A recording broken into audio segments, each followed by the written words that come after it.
तुम चाहो तो ये सारी कीमती चीज तुम्हारे पास भी हो सकती है। मालकिन ने अपने सोने का हार दिखाकर कहा तो मेरी आंखें चमक उठी। एक पल को लगा जैसे मेरे सपने पूरे होने वाले हैं, जैसे गरीबी की जंजीर अब टूटने वाली है। मैं खुश हो गई। नादान थी, मासूम थी, जानती नहीं थी कि ये चमकती हुई चीज मेरे लिए रोशनी नहीं, एक अंधेरी दलदल का दरवाजा खोल रही है। फिर मालकिन ने मुझे तैयार किया, महंगे कपड़े पहनाए और चेहरे पर मेकअप किया और अपने साथ होटल ले गई। मेरे दिल में डर भी था और उम्मीद भी। मुझे क्या मालूम था ये एक मामूली रात नहीं, बल्कि मेरी जिंदगी बदल देने वाली रात है। बस एक बिजनेस मीटिंग है, तुम्हें कुछ सवालों के जवाब देने हैं, मैडम ने नरमी से कहा, मगर उसकी आंखों में एक अजीब सी चमक थी, जैसे वह कोई ऐसा राज जानती हो जो मैं नहीं जानती थी। मुझे एक खास कमरे में भेज दिया गया। मैंने दरवाज़ा खोला और सामने जो आदमी बैठा था उसकी नज़रें मुझ पर जम गई। कमरे के अंदर हर चीज़ बहुत कीमती थी। सजा हुआ वो कमरा खुद अपनी कहानी सुना रही थी, मगर मेरी सांस घुटने लगी। मैंने खुद को बचाने की बहुत कोशिश की, मगर जब मैं वापस लौटी तो वह कावेरी नहीं थी जो होटल जाने से पहले थी। मैं एक बेजान गुड़िया की तरह थी जिसकी आत्मा कहीं खो चुकी थी। उसके बाद मैडम ने मेरे लिए दरवाजे बंद कर दिए और मैं सिर्फ एक कठपुतली बन चुकी थी। मुझे मजबूर किया जाने लगा। मेरी हर चीज़ बेकार साबित हुई। हर आंसू खराब हो गया जो एक रात का सौदा समझ कर गई थी, वह अब कभी न खत्म होने वाला जाल बन चुका था। उसी बीच एक दिन माँ ने खुशी खुशी खबर सुनाई कि मेरी शादी तय हो चुकी है। मेरी आंखें हैरानी से फैल गई। दिल में उम्मीद और डर की एक अजीब जंग छिड़ गई थी। क्या ये मेरा बचने का रास्ता है? क्या मैं इस दलदल से निकल सकती हूँ? मैंने सोचा, मगर यह हकीकत कितनी भयानक थी ये मैं नहीं जानती थी। शादी से एक रात पहले मैडम का फ़ोन आया, बस आज एक आखिरी बार तुम्हें होटल जाना होगा। मैंने मना करना चाहा, मगर मैडम ने वही ब्लैकमेलिंग का हथियार निकाल लिए। मैं मजबूर हो चुकी थी, जैसे जिंदगी के सारे रास्ते अब बंद हो चुके थे। मैं होटल पहुंची, कमरे में दाखिल हुई और जो ही उस आदमी की शक्ल देखी, मैं पत्थर की तरह जम गई। मेरे दिल की धड़कनें जैसे थम गई, जिस्म से जैसे जान निकल गई हो। हाथ पैर ठंडा पड़ने लगा था। दरवाजे के पास खड़ा वह आदमी कोई और नहीं था बल्कि मेरा। ये था कहानी का शीर्षक। अब सुनिए पूरी कहानी। रात की बासी रोटी चाय के साथ देखकर मेरा दिल खराब हो चुका था। वही सूखी रोटी, वही फीकी चाय जिसमें दूध कम और पानी ज्यादा होता था। मुझे बहुत गुस्सा आया। माँ रोज यही करती थी। खुद तो सुबह सुबह बंगले पर काम करने चली जाती और वहां जाकर अच्छा नाश्ता कर लेती और हमें ये रूखा सूखा खाने के लिए छोड़ जाती। मेरा सब्र जवाब दे गया था। क्या मुसीबत है? मैंने प्लेट को जोर से मेज पर पटक दिया। कभी तो कुछ ढंग का नाश्ता बना दिया करो। हर रोज चाय और रोटी, सारा दिन इसी के सहारे बिताने पड़ते हैं। आपको तो परवाह ही नहीं। खुद जाकर अच्छा खाना खा लेती हो और हमें ही साल में छोड़ देती हो। माँ ने सर झुका लिया, जैसे उनके पास मेरे किसी सवाल का जवाब ना हो, मगर मुझे उस वक्त उनकी चुप्पी और गुस्सा दिला रही थी। मैं जानती थी कि हम गरीब हैं, हमारे पास पैसे नहीं, लेकिन क्या हर दिन ये तमाशा जरूरी था? क्या हमारे लिए अच्छे खाने की इच्छा करना पाप था? चाय का कप मैंने गुस्से में उठाकर जमीन पर दे मारा। कप के टूटने की आवाज इतनी तेज थी कि कबीर अपने कमरे से भागता हुआ बाहर आया। अपनी लंबी टांगों से चलते हुए आया। मुझे घूरते हुए बोला, दीदी सुबह सुबह ये क्या कर दिया आपने? आपको शर्म नहीं आती माँ से इस तरह बात करते हुए? मैंने खूनकार नजरों से उसे देखकर, वह आम बच्चों की तरह होता तो वह भी कामकाज कर सकता, हमारे हालात ठीक हो सकते थे। मेरा नाम कावेरी है और मैं हमेशा से अपनी जिंदगी से नाखुश थी। शायद इसमें मेरी कोई गलती नहीं थी, बल्कि हमारी गरीबी का नतीजा था। मुझे हमेशा अपने रिश्तेदारों की बड़ी बिल्डिंग, उनकी चमचमाती गाड़ियाँ, उनके नए कपड़े देखकर बहुत जलन होता था। मैंने हमेशा चाहा कि हम भी अमीर हों, हमारे पास भी हर चीज़ हो, मगर ऐसा कभी न हुआ। पापा जिंदा होते तो शायद सब कुछ अलग होता, मगर वे 2 साल पहले एक हादसे में मर चुके थे। मजदूरी करते हुए एक बिल्डिंग से नीचे गिर गए थे और वहीं खत्म हो गए थे। उस दिन के बाद जैसे हमारे घर में खुशियां आना बंद हो गई थी। माँ जो कभी घर से बाहर नहीं निकली थी, अब लोगों के घरों में काम करने पर मजबूर हो चुकी थी। शाम होने को थी और माँ बगैर चाय पिए ही काम पर जा चुकी थी। कबीर भी अपने कमरे से बाहर नहीं आया था। मुझे भूख लग रही थी, लेकिन नाश्ते में जो रोटी थी वह भी मेज पर रखी थी, ठंडी और बेकार सी। मैं नहीं खाऊंगी, मैंने खुद से कहा। मैंने अपने अलमारी में रखे हुए कुछ पैसे निकाले जो मैंने कुछ दिन पहले छुपा के रखे हुए थे। चुपके से दरवाजा खोला और बाहर निकल गई। 15 रुपए के छोले कुलचे लेकर जब घर वापस आई तो कबीर को आवाज़ दिया, लेकिन वो बाहर नहीं आया। जब मैं कमरे में जाकर देखा तो कबीर कहीं नहीं था। कुछ देर पहले मेरे उससे लड़ाई हुई थी, मैंने उसको बाहर धक्का दे दिया था और मैं कमरे में चली आई थी। शायद कबीर बाहर ही था। मैंने उसको तुरंत बाहर देखने गई। गली सुनसान थी, कुछ बच्चे खेल रहे थे मगर ज़्यादातर लोग अपने घरों में जा चुके थे। मोहल्ले के हर कोने में गई, मंदिर में देखा, हर जगह ढूंढा मगर कबीर नहीं था। जब रात के 10 बज गए माँ घर वापस आई तो उसने जैसे ही कबीर को बुलाया मैंने डरते डरते बता दिया कि वो सुबह से घर नहीं लौटा। मैंने खिड़की से देखा वह हर आने जाने वाले से कबीर के बारे में पूछ रही थी। सड़कों पर पागलों की तरह भटक रही थी। रात के 1 बजे खाली हाथ लौटी। उनकी आंखों में आंसू थे। वह जमीन पर बैठकर सर थाम कर रोने लगी। मैं अपने मन में सोचने लगी, जो आदमी अपने हाल पर खुश नहीं होता भगवान उसे कभी खुश नहीं होता, उसे उसके हाल पर छोड़ देता है और वह अपने आराम के लिए मारा मारा फिरता है। मैं भी बिल्कुल ऐसे ही थी। मेरे दिल में एक अनजाना डर बैठ गया था। मुझे लगा कबीर के साथ कुछ बुरा हुआ हो। अगर ऐसा था उस सब की जिम्मेदार मैं ही थी। रात के साए गहरे होते जा रहे थे मगर मेरी आंखों में नींद कोसों दूर थी। माँ सदमे की हालत में बिस्तर में लेटी हुई थी मगर मैं जानती थी कि वे सो नहीं रही थी। उनकी बेचैन सांस, उनके होठों से निकलती सिसकियां और आंखों में चुभती बेबसी, हर चीज चीख चीख कर कह रही थी वे अंदर से टूट चुकी हैं। मेरी नज़र छत पर जमी हुई थी मगर दिमाग में सिर्फ कबीर का चेहरा घूम रहा था। उसकी मासूम आंखें, उसकी कमजोर टांग, उसका वह अंदाज, वे जब माँ के लिए चाय बनाता था और उसका वह मासूम हंसी। मैंने कहा ना दीदी, आप हमेशा इतना गुस्सा क्यों करती है? मुझे लगा जैसे किसी ने मेरा दिल मुट्ठी में जकड़ लिया हो। मेरी अपनी ही कही हुई बातें मेरे कानों में गूंज रही थी। भगवान ने एक भाई दिया, वह भी लंगड़ा। मेरी सांस बुरी तरह से धड़कने लगा। कबीर को मेरी बद्दुआ लग गई। मैंने ही तो उसे घर से धकेला था। मैं बिस्तर से उठी और दबे कदमों से माँ के करीब जाकर उनका चेहरा देखा। वह बेजान होकर पड़ी थी। मैंने कांपते हाथों से उनका हाथ पकड़ा और पहली बार मुझे लगा जैसे वो बूढ़ी लगने लगी हैं। पापा की मृत्यु को 10 साल बीत गए थे। माँ हम दोनों की परवरिश अकेले ही कर रही थी और आज कबीर के लापता होने के बाद शायद 10 साल और बूढ़ी हो गई थी। भगवान करे कबीर सही सलामत हो। मैं जिंदगी में पहली बार सच्चे दिल से भगवान से प्रार्थना की थी। सुबह होते ही माँ ने मोहल्ले के सब लोगों को जमा कर लिया। मैं दरवाजे दरवाजे जाकर कबीर का पता कर रही थी मगर किसी को कुछ मालूम ही नहीं था। लोग ढूंढते ढूंढते हार गए। तब पुलिस के पास चले गए। माँ ने आखिरी उम्मीद से कहा, पुलिस स्टेशन के आसपास सड़कों पे बदबू फैली हुई थी, जैसे कई दिनों से यहाँ सफाई नहीं हुई हो। एक सिपाही ने हमें रुकने का इशारा किया और कुर्सी पर बैठते हुए पूछा, क्या समस्या है? माँ ने कांपती आवाज़ में कबीर के बारे में बताया। सिपाही ने कुछ भी संतुष्टि वाला जवाब नहीं दिया और फिर रजिस्टर में कुछ लिख कर कहने लगा, हम देखेंगे, अगर कहीं से कोई खबर मिलती है तो बता देंगे। लेकिन आपको पता है ना, बड़े शहरों में रोज़ दर्जनों बच्चे गायब हो जाते हैं, अक्सर खुद ही वापस आ जाते हैं। मगर मेरा बेटा तो ऐसा नहीं था। वह कहाँ जा सकता है? माँ की आवाज़ में बेबसी थी। सिपाही ने थके हुए शब्दों में कहा, हो सकता है किसी ने किडनैप कर लिया हो या खुद ही कहीं निकल गया हो। ज़्यादातर गुमशुदा बच्चे या तो किसी गिरोह के हत्थे चढ़ जाते हैं। मैंने माँ की तरफ देखा, रो रही थी। मेरा दिल चाहा कि मैं उस सिपाही का गिरेबान पकड़कर कहूँ, ये सब मेरी वजह से हुआ है, कबीर मेरी वजह से गया है। लेकिन मैं कुछ ना कहा। मैंने माँ को सहारा दिया और हम पुलिस स्टेशन से बाहर आ गए। रात को माँ की हालत और ज़्यादा बिगड़ गई। उनका जिस्म बुखार से तप रहा था। वह बार बार कबीर का नाम ले रही थी। बेटा, कबीर को ढूंढो, मेरा बच्चा कहीं भूखा प्यासा ना हो। इस तरह करते करते कई दिन बीत गए। माँ बुरी तरह से बीमार पड़ गई। हर तरफ से मायूस होकर मैं एक जानने वाली के पास गई जो कोठियों में काम करती थी। मैं रोकर उससे कहा, दीदी मुझे आप किसी काम पर ले चलो, माँ बीमार है, कबीर लापता है, घर में खाने को कुछ नहीं। मैडम मैं काम करना चाहती हूँ। औरत ने मुझे ऊपर से नीचे तक घूरा, फिर हमदर्दी से बोली, तुमने पहले कभी नौकरी नहीं की? मैंने नाम में सिर हिला दिया। ठीक है, मैं तुम्हें एक अच्छी जगह काम पर लगवा दूंगी, लेकिन देखो यहाँ के तौर तरीके समझने पड़ेंगे। बड़ी कोठी है, बड़े लोग आते जाते हैं, तुम्हें काम भी तरीके से करना होगा, मालकिन की बात माननी होगी। मुझे सब मंजूर है, मैंने जल्दी से कहा। अगले दिन मैंने माँ को ज़बरदस्ती थोड़ा सा खाना खिलाया। उनकी पुरानी शॉल उठाकर काम पर चल पड़ी। पहली बार था मैं किसी इतनी बड़ी कोठी में कदम रख रही थी। चमचमाती फर्श, खूबसूरत कालीनें, महंगे पर्दे। मुझे लगा जैसे मैं किसी और ही दुनिया में आ गई हूँ।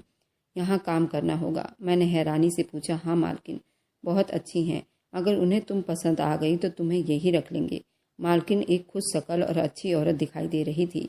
उन्होंने मुझसे कुछ सवाल किए, फिर मेरे घर के हालत सुनकर अफसोस किया और कहा, मैं तुम्हारी मदद करूँगी, तुम्हें काम की फ़िक्र करने की ज़रूरत नहीं, बस यहाँ के कुछ रूल्स हैं उस पर काम करना होगा। मैंने हाँ में सिर हिला दिया। मालकिन का अंदाज़ा इतना अलग था, मुझे लगा जैसे मुझे कोई सहारा मिल गया हो। मैंने जल्दी जल्दी काम सीख लिया। हाँ, बस मेहमानों की सेवा ही तो करनी थी, उनके लिए चाय पानी रखना था, मालकिन की मदद करना था। लेकिन मुझे ये काम अच्छा लगने लगा था। मैं रोज़ मालकिन को तैयार होते देखती, उनके कीमती कपड़े, उनके जेवर, उनका अंदाज़ा, वह सब कुछ मुझे बहुत अच्छा लगने लगा था। एक दिन मैं उनके ना रहते हुए उनका जेवर पहनकर आईने में देख रही थी कि अचानक दरवाज़ा खुला।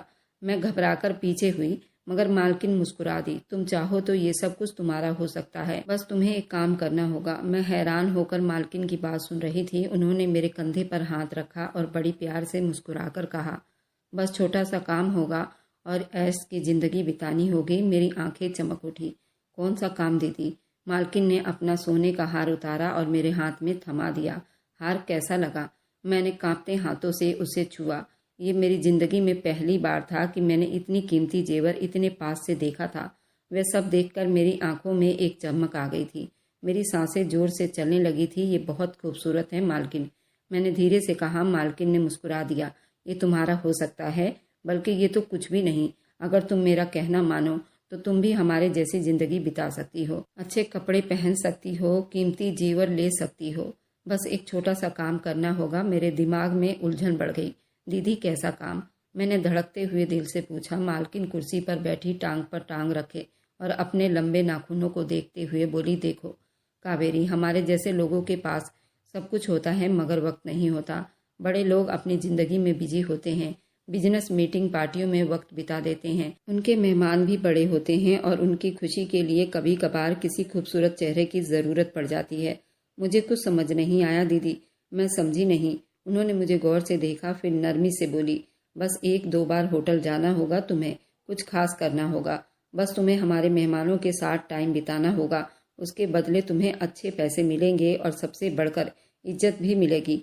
आखिर शब्द सुनकर मेरे अंदर जैसे तूफान उठा। इज्जत? ये कौन सी इज्जत थी जिसके बदले मुझे अपने आप को बेचना था? ये कैसा काम है दीदी? मेरी आवाज़ कांप रही थी। मालकिन की आंखों में चमक आ गई। वह धीरे से मेरे पास आई और धीरे से बोली, यही तो असल दुनिया है कावेरी। या रोटी के कुछ टुकड़ों के लिए तरसना है, या तुम चाहती हो कि तुम्हारे हाथ में सोने के कंगन हो। सोच लो। मुझे लगा जैसे मेरे कदमों के नीचे से जमीन खिसक रही हो। अगले दिन मैं बंगले में चुपचाप काम कर रही थी, मगर मेरा दिमाग उलझा हुआ था। मालकिन ने रात को मेरे हाथ में कुछ पैसे दिए थे और कहा था, ये सिर्फ शुरुआत है। अगर तुम तैयार हो तो कल शाम मेरे साथ होटल चलो, तुम्हारी ज़िंदगी बदल जाएगी कावेरी। ज़िंदगी बदल जाएगी? क्या सच है? मेरे हाथ में कुछ 1000 रुपए थे, जो शायद माँ की दवाई और कुछ दिन के खाने के लिए काफ़ी थे। कबीर लापता था, माँ बीमार थी और ज़िंदगी के उस दोराहे पर फंसी थी। मैंने सोचा, आखिर नुकसान ही क्या है? मुझे सिर्फ होटल जाकर मालकिन की किसी मेहमान से बात ही तो करनी होगी। अगर मुझे अच्छा ना लगेगा तो वापस आ जाऊंगी। यही सोचकर मैंने खुद को तसल्ली दी। मैं तो सिर्फ माँ और कबीर के लिए ये सब कर रही थी, लेकिन मेरे दिल के किसी कोने में एक आवाज़ अभी मुझे खबरदार कर रही थी। शाम के वक्त मालकिन ने मुझे तैयार होने के लिए कहा। मैंने बंगले के ड्रेसिंग रूम में जाकर खुद को आईने में देखा। मेरे सामने वही कावेरी खड़ी थी, मगर आज वह कुछ अलग लग रही थी। जैसे गरीबी का दाग धुल गया हो, जैसे मैं भी किसी अमीर खानदान की लड़की हूँ। ये कपड़ा पहन लो। मालकिन ने एक कीमती चमकदार कपड़ा मेरी तरफ बढ़ाया।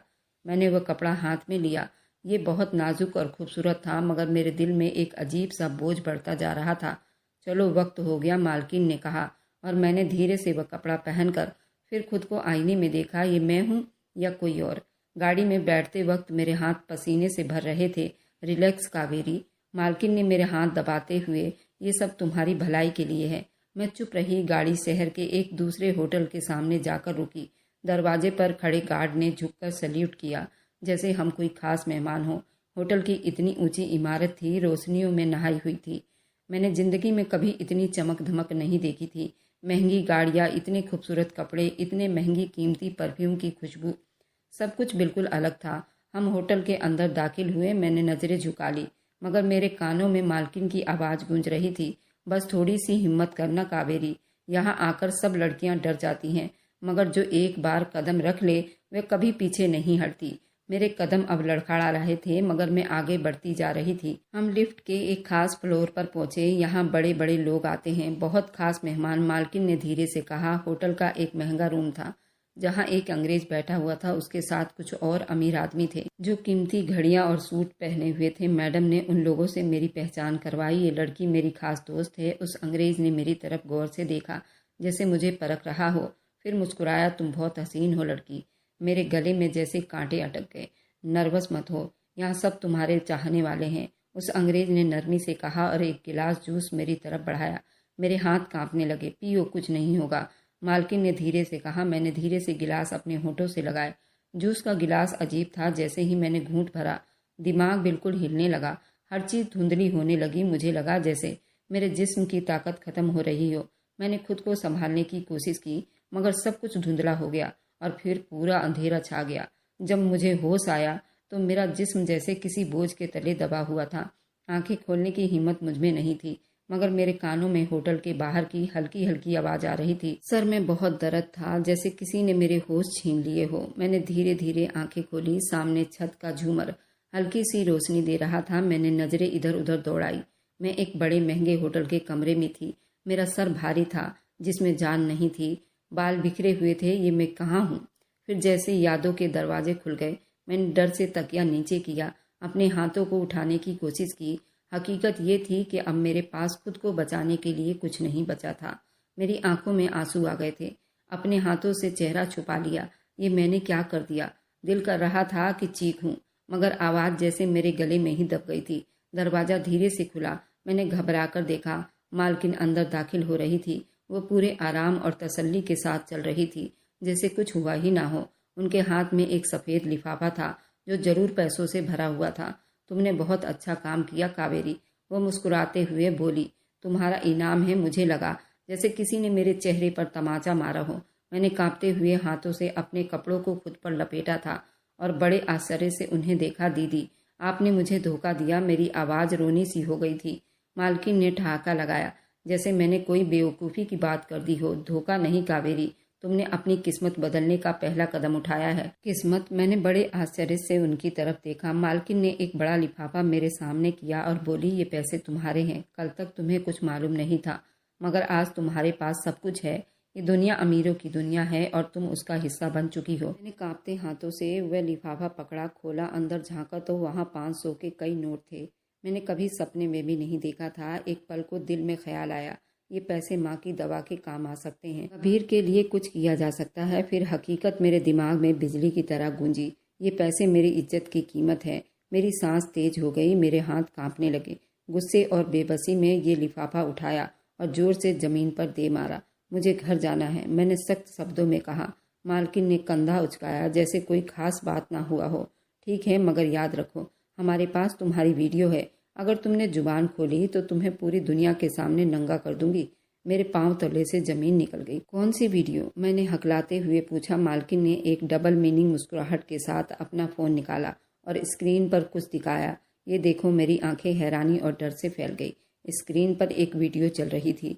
मैं उस होटल के कमरे में बेहोश और वह आदमी जो मेरी इज्जत का चीर हरण कर रहा था। सब आपने किया? मेरी आवाज कांप रही थी। मालकिन ने बड़ी बेफिक्री से कहा, यह हमारा काम है कावेरी। हम अपनी लड़कियों को यूं ही जाने नहीं देते। तुम अगर चाहो तो और ज्यादा पैसे कमा सकती हो, वरना हम ये वीडियो और आम लोगों को भेज देंगे। मेरे जिस्म में कपकपी सवार हो गई। ये वीडियो माँ ने देख ली, अगर कबीर जिंदा हुआ, उसने देख लिया, अगर मोहल्ले वालों को मालूम हो गया। मेरे दिमाग में डर की घंटियां बजने लगी। अब मैं फंस चुकी थी और मुझे कोई रास्ता नजर नहीं आ रहा था। होटल से वापसी पर चुप थी और गाड़ी के अंदर मुझे घुटन हो रही थी, मगर मेरे अंदर तूफान मचा हुआ था। मेरी आंखें बराबर खिड़की के बाहर अंधेरे रास्तों को तक रही थी, जैसे वहां से कोई रास्ता निकल आए, जैसे वहां रोशनी की कोई किरण हो। मगर हकीकत ये थी कि मैं अंधेरे के सबसे गहरे हिस्से में गिर चुकी थी। मालकिन मेरे बराबर में ही बैठी थी। उनके चेहरे पर वही पहले जैसी मुस्कुराहट थी, जैसे उन्हें किसी चीज की परवाह ना हो। मेरा दुख, मेरी तकलीफ, मेरे आंसू सब बेकार थे। ये सब क्या था? मैंने खुद को क्यों ना बचाया? मैंने माँ और कबीर के लिए काम करने का फैसला किया था, मगर मैं खुद को इस दलदल में धकेल चुकी थी। मेरी आंखें जलने लगी, मगर मैंने उन्हें बंद कर लिया। अब यहाँ से निकलने का कोई रास्ता कावेरी के पास नहीं था। मेरे अंदर एक आवाज़ हो रही थी। गाड़ी जैसे ही बंगले के बीच पहुंची, मैं एक पल भी बर्बाद किए बगैर दरवाज़ा खोला और दौड़ती हुई अंदर चली गई। मुझे ऐसा लग रहा था जैसे मेरे जिस्म पर किसी ने कीचड़ फेंक दिया हो, जैसे मेरे बदन पर बदबू हो। मैंने सीधा बाथरूम की तरफ चली गई और नहाने लगी। अपने चेहरे पर पानी डालने लगी। मैंने अपने बाजू को जोर जोर से रगड़ा, अपने चेहरे पर पानी के छींटे मारे, मगर बेबसी मेरे अंदर चिपक कर रह गए थे। ये मैल सिर्फ पानी से नहीं जाएगा कावेरी। मेरे दिमाग में मालकिन की आवाज़ गूंजी। मैंने डर की नज़रों से खुद को आईने में देखा। ये मैं हूँ, ये सच में मैं हूँ। मेरे बाल बिखरे हुए थे, आंखें सूजी हुई थी, चेहरे पर डर का साया नजर आ रहा था। शायद वह कभी मिट ना सकता। मेरे हल्क में कुछ फंस गया था। मैं चाहती थी कि चीखूं, मगर आवाज़ न निकली। मुझे माँ का चेहरा याद आया, कबीर की मासूम मुस्कुराहट और पापा की तस्वीर जो घर की दीवार पर जो फूलों के साथ लगी हुई थी। क्या मैं सच में इस दिन के लिए पैदा हुई थी? क्या मुझे हमेशा ऐसे ही जीना था? अगली सुबह जब मैंने बिस्तर पर आंख खोली तो मेरा पूरा जिस्म दर्द से चूर था। ऐसा लग रहा था जैसे कोई मुझे रोंद कर चला गया हो, जैसे मेरे जिस्म में जान ही ना हो। मगर मैं ज़्यादा देर बिस्तर पर नहीं रह सकती थी। मुझे जल्दी माँ की फिक्र होने लगी। मैंने जल्दी से कपड़े बदले, सीधे घर की तरफ भागी। घर पहुंचते ही माँ को बेहोश पाया। वो बिस्तर पर पड़ी कांप रही थी। उनका जिस्म तप रहा था, उनकी सांसें रुक रही थी, उनकी हथेली जल रही थी, मगर उंगलियां ठंडी थी। उन्होंने धीरे से आंखें खोली और धीरे कहा, बेटा, कबीर का कुछ पता चला? मेरी आंखों में आंसू आ गए। नहीं माँ, मगर मैं ढूंढ रही हूँ। माँ ने मेरा हाथ मजबूती से पकड़ लिया। वह अकेला है कावेरी, कहीं भूखा होगा, कहीं रोता होगा। कबीर को ढूंढो बेटा। मुझे लगा जैसे मेरे दिल पर कोई जोर से पत्थर रख दिया हो। माँ, आपकी दवाई कहाँ है? आपने ली? माँ ने धीरे से नाम में सिर हिलाया। मेरा दिल डूबने लगा। मैं माँ को छोड़कर जल्दी बाहर निकली। मोहल्ले के एक मेडिकल स्टोर पर गई और वहाँ से दवा ले आई। माँ प्लीज। माँ ने एक नज़र मेरी तरफ देखा। कावेरी, तू ठीक तो है ना? तेरा चेहरा क्यों उतरा हुआ है? मेरे हाथों की पकड़ दवा की बोतल पर और ज्यादा मजबूत हो गई। ठीक हूँ माँ, आप बस दवा खा लो। जब मैं अगली सुबह वापस बंगले पर पहुंची तो मैडम मेरा इंतजार कर रही थी। कितनी देर लगा दी? कावेरी ठंडे शब्दों में बोली। दीदी, मेरी माँ बहुत बीमार है, मैं उनके लिए दवा लेने गई थी, मैंने धीमी आवाज में कहा। मैडम ने गौर से मुझे देखा, जैसे मेरे अंदर झांक रही हो। फिर उनके होठों पर एक मुस्कुराहट आई। माँ के लिए बहुत फिक्रमंद होना। मैंने हाँ में सिर हिलाया। हाँ मैडम। वह हंसने लगी।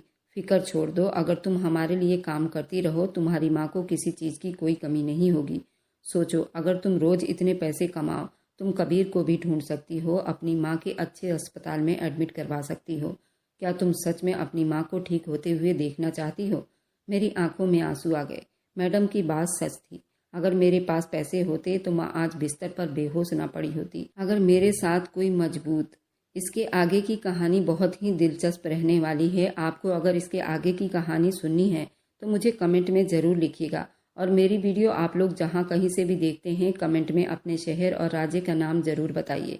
मुझे आप लोगों के कमेंट पढ़ने में बहुत बहुत आनंद आता है और उन सभी का मैं बहुत बहुत धन्यवाद भी करना चाहती हूँ जो लोग मेरी वीडियो को देखते हैं, लाइक करते हैं, शेयर करते हैं। अगर आपको आज की कहानी पसंद आई है तो वीडियो को ज़रूर लाइक कीजिएगा और अपने दोस्तों के साथ शेयर भी कीजिएगा। और हाँ, अगर आपने अभी तक हमारे चैनल को सब्सक्राइब नहीं किया है तो ज़रूर सब्सक्राइब कर लीजिए।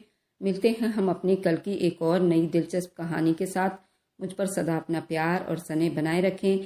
सभी को मेरा प्यार भरा नमस्कार। दोस्तों, खुश रहें, स्वस्थ रहें।